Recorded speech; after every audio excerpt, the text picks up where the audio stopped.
Hello and welcome student. आज हम पढ़ेंगे, एक मिनट। हेलो स्टूडेंट, देखिए स्टूडेंट, आज हम थ्योरम पढ़ेंगे ये वाली। Every group of prime order is cyclic. कोई भी ग्रुप होगा जिसका ऑर्डर प्राइम हो वो साइक्लिक है। तो ये हम प्रूव करेंगे। देखिए किस तरीके से हम लोग प्रूव करेंगे। देखिए स्टूडेंट, मान लेते हैं जी कोई तुम्हारा साइक्लिक ग्रुप है प्राइम ऑर्डर पी का, ठीक है ना। हम लिखेंगे let G be cyclic group. G तुम्हारा कोई साइक्लिक ग्रुप है जिसका ऑर्डर क्या है, ऑफ प्राइम ऑर्डर।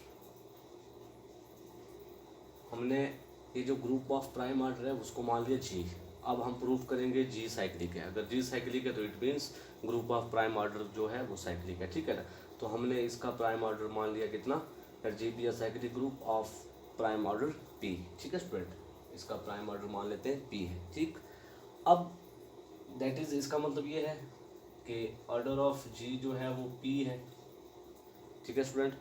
अब अगर ऑर्डर ऑफ जी पी है, मतलब जी हमने एक ऐसा साइक्लिक प्राइम ऑर्डर लिया है जिसका ऑर्डर पी है। अब हमें प्रूफ करना है कि ये जो प्राइम ऑर्डर हमने लिया जी, ये प्रूफ करना है जी साइक्लिक है। अगर प्रूफ होगा जी साइक्लिक तो इट मीन्स हर एक ग्रुप ऑफ प्राइम ऑर्डर क्या होगा, साइक्लिक होगा।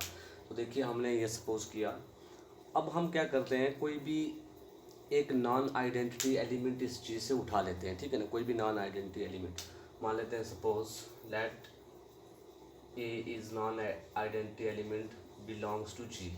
एक हमने ऐसा एलिमेंट लिया जी में जो नॉन आइडेंटिटी मतलब आइडेंटिटी को छोड़कर, सच दैट उसका order, such that order of A which is equal to N, क्योंकि दिस एम्प्लाइज ए की पावर एन इक्वल टू कितना होता है, आइडेंटिटी एलिमेंट। तो ऑर्डर ऑफ एन एलिमेंट की डेफिनेशन मैंने आपको पढ़ाई हुई है कि जब कोई भी एलिमेंट लेते हैं किसी ग्रुप से और उसका ऑर्डर ऑफ एन एलिमेंट इसके बराबर होता है, ठीक है ना। सपोज कर दिया कि such that order of A which is equal to N. क्यों? क्योंकि ए की power N which is identity होती है, ठीक है स्टूडेंट। अब देखिए इसका मतलब ये है, ए की पावर एन इक्वल टू ई का मतलब ये है कि ए की पावर एन के पीछे जितनी भी पावर्स हैं वो सारी क्या होंगी, पॉजिटिव पावर जितनी भी पीछे होंगी वो सारी डिस्टिंक्ट होंगी, ठीक है ना। मतलब एन पे आके ई हो जाती है और आइडेंटिटी बन जाती है, और आइडेंटिटी से पीछे जितनी भी पावर है वो क्या हो जाएंगी, वो डिस्टिंक्ट हो जाएंगे। जैसे कि हम आयोटा 4 ले लेते हैं, ठीक है ना। आयोटा 4 पे 1 होता है इसका ऑर्डर। तो अगर मतलब हम लेते हैं group iota, iota square, iota cube, iota 4। अब आयोटा 4 पे ये 1 हो रही है। आयोटा 4 को छोड़कर बाकी सारी जो हैं वो डिफरेंट डिफरेंट पावर्स हैं और डिफरेंट इमेजेस बनेगी, सॉरी डिस्टिंक्ट एलिमेंट्स होंगे सारे। इसको छोड़कर सारे डिस्टिंक्ट एलिमेंट होंगे।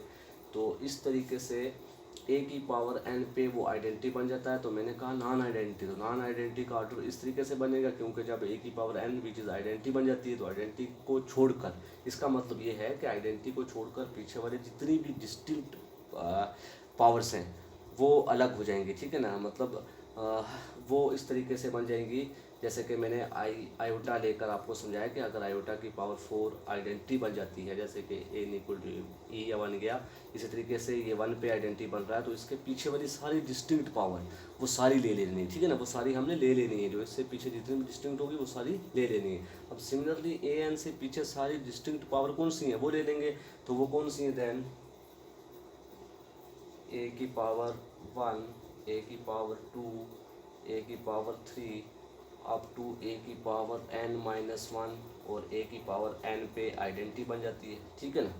ए की पावर एक कम लेनी है, n-1 मतलब n से पीछे सारी पावर्स वो डिस्टिंक्ट हो जाएंगी और सारी हमने वो ले लेनी है जितनी भी पॉजिटिव पावर्स होंगी। और ये क्या है, सारी क्या है डिस्टिंक्ट, ये आपको दिख रहा है स्टूडेंट, हाँ जी। और ये सारी की सारी क्या है, डिस्टिंक्ट है। तो हम लिख सकते हैं और ऑल डिस्टिंक्ट, ये क्या है, सारी की सारी डिस्टिंक्ट एलिमेंट्स हैं, ठीक है स्टूडेंट। अब ये जो डिस्टिंक्ट एलिमेंट्स हैं इन्हें हम मैं मान लेता हूँ एक ये मतलब अब ये डिस्टिंक्ट एलिमेंट्स जो भी आए ये सारी की सारी देखो किस में है, इसके ज़रूर इसके सब ग्रुप में, मतलब ज़रूर इसी ग्रुप में होंगी ये, क्योंकि ग्रुप ऑफ प्राइम ऑर्डर लिया हुआ, तो ये सारी की सारी पावर्स जो हैं वो इस ग्रुप में भी होंगी। तो हम उस ग्रुप के लिए हमें एक साइक्लिक सब ग्रुप जनरेट करना पड़ता है भाई। अब ज़रूरी नहीं है कि मैंने थ्योरम पढ़ाई थी आपको कि अगर जी साइक्लिक होगा तो सब ग्रुप भी साइक्लिक हो, नहीं, जी अगर साइक्लिक हो या ना हो लेकिन सब ग्रुप ज़रूर साइक्लिक होता है, ठीक है ना। और हर एक सब ग्रुप सॉरी हाँ, हर एक सब, मैंने ये कहा था कि हर एक सब ग्रुप के लिए ज़रूरी नहीं है कि जी भी, हर एक सब ग्रुप को साइक्लिक होने के लिए ज़रूरी नहीं है कि जी भी साइक्लिक हो, ठीक है स्टूडेंट। तो सिमिलरली अब ये नहीं कि अभी हमने प्रूव नहीं किया कि जी साइक्लिक है, अब ज़रूरी नहीं कि जी साइक्लिक होगा, लेकिन जो इसका सब ग्रुप एच ये जो बना, ये एलिमेंट्स जो हमारे बने, इनके सेट का जो इनका सेट जो बनेगा वो इसका सब ग्रुप होगा, ठीक है स्टूडेंट। वो मतलब साइक्लिक सब ग्रुप लिख सकते हैं हम, साइक्लिक सब ग्रुप ऑफ जी, ठीक है। तो देखिए जगह नहीं, इधर ऊपर लिखता हूँ। सो एच इक्वल टू क्या हो जाएगा, मतलब इस पूरे को सही, इस पूरे सेट को, ये जो डिस्टिंक्ट पावर्स ऑफ ए मिली हम मुझे, इन पूरे का सेट को मान लेता हूँ मैं एच। तो सो एच इक्वल टू क्या मिल जाएगा हमें, ए की पावर 1, ए की पावर 2, ए की पावर 3 अप टू ए की पावर n-1, ठीक है स्टूडेंट, ये मिल जाएगा। अब या हम ऐसे भी लिख सकते हैं अप टू ए की पावर n-1 या up to n which is equal to E, ठीक है, ऐसे भी लिख सकते हैं। अब ये क्या है, इज़ अ साइक्लिक सब ग्रुप ऑफ जी है, ठीक है स्टूडेंट। एंड अब इसका ऑर्डर कितना है, order of H which is equal to N, क्योंकि अगर ए का ऑर्डर एन है तो एन जो है ए एन इक्वल टू ई है, तो इट मीन्स ये जो सेट बना है इसका भी ऑर्डर क्या होगा, एन होगा, ठीक है स्टूडेंट। अब बाई लैग्रेंजिस थ्योरम क्या कहती है, बाई लैग्रेंजिस थ्योरम क्या कहती है कि ऑर्डर ऑफ ए सब ग्रुप जो होता है वो डिवाइड करता है ऑर्डर ऑफ ए ग्रुप को, ठीक है ना स्टूडेंट। लैग्रेंजिस थ्योरम ये कहती है, तो हम लिखेंगे बाई लैग्रेंजिस थ्योरम से ऑर्डर ऑफ सब ग्रुप जो है, ये सब ग्रुप बना ना एच, ये सब ग्रुप बन के किसका, जी का, साइक्लिक सब ग्रुप।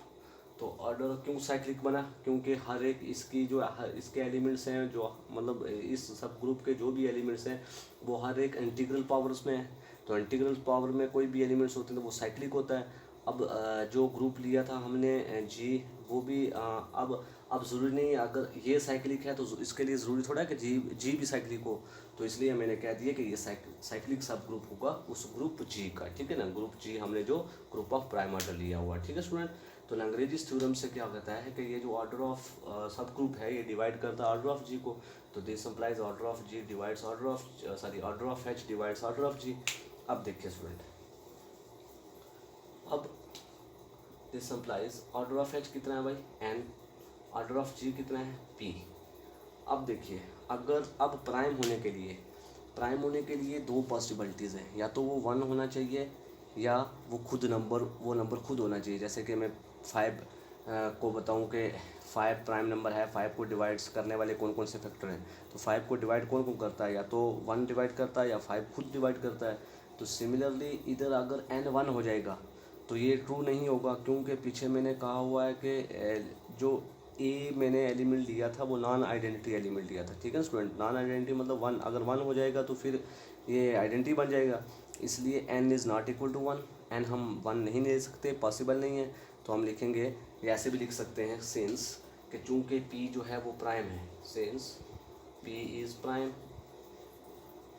चूँकि अगर p प्राइम है तो n जो है वो 1 तो हो नहीं सकता ना भाई, n is not equal to 1, क्यों, बिकॉज मैंने नॉन आइडेंटिटी एलिमेंट लिया हुआ, तो अगर 1 हो जाएगा तो वो फिर वो आइडेंटिटी बन जाएगा, तो इसलिए वो जो नॉन आइडेंटिटी एलिमेंट ली थी वो पॉसिबिलिटी ट्रू नहीं होगी।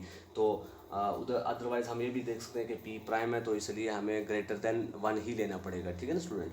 तो हम लिखेंगे सो कि सिंस पी अगर प्राइम है तो so n is not equal to 1, n 1 के बराबर नहीं होगा। अगर n 1 के बराबर नहीं होगा तो सो n किसके बराबर होगा, p के बराबर। अगर n p के बराबर है तो दिस इम्प्लाइज, इसका मतलब ये है कि n अगर p के बराबर है तो ऑर्डर ऑफ g भी किसके बराबर है, ऑर्डर ऑफ g के बराबर है, ठीक है ना स्टूडेंट, क्योंकि n किसका था, ऑर्डर ऑफ h, और p किसका था, ऑर्डर ऑफ g। तो दिस इम्प्लाइज अगर order of h equal to order of g तो h इक्वल टू g। अब h क्या था, साइक्लिक, तो ये इक्वल आ गए g के, तो इट मीन्स g भी क्या है, साइक्लिक।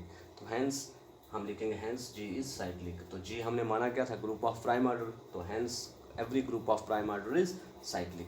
ठीक है स्टूडेंट। अगर इसी थ्योरम के साथ ये भी शो पूछे वो, every group of prime order is cyclic and hence abelian, और ये भी पूछ दे साथ में कि एंड हेंस अबिलियन, क्या ये अबिलियन है, मतलब group of prime order abelian है, तो आपने क्या करना है कि यहाँ तक पहुँचने के बाद आप लिखना है कि since every cyclic group is abelian, कि हर एक साइक्लिक ग्रुप अबिलियन है। इसकी थ्योरम हमने पढ़ी हुई है इसके बारे में, तो हम लिखेंगे since every cyclic group is abelian so G is abelian. जो हमने prime order group of prime order लिया था ना जी, वो भी क्या हो जाएगा, अबिलियन। ठीक है स्टूडेंट, आई होप आपको ये थ्योरम समझ आ गई होगी। ठीक है, अब हम एक क्वेश्चन करेंगे एक्सरसाइज के रिलेटेड, तो देखिए नेक्स्ट वीडियो में।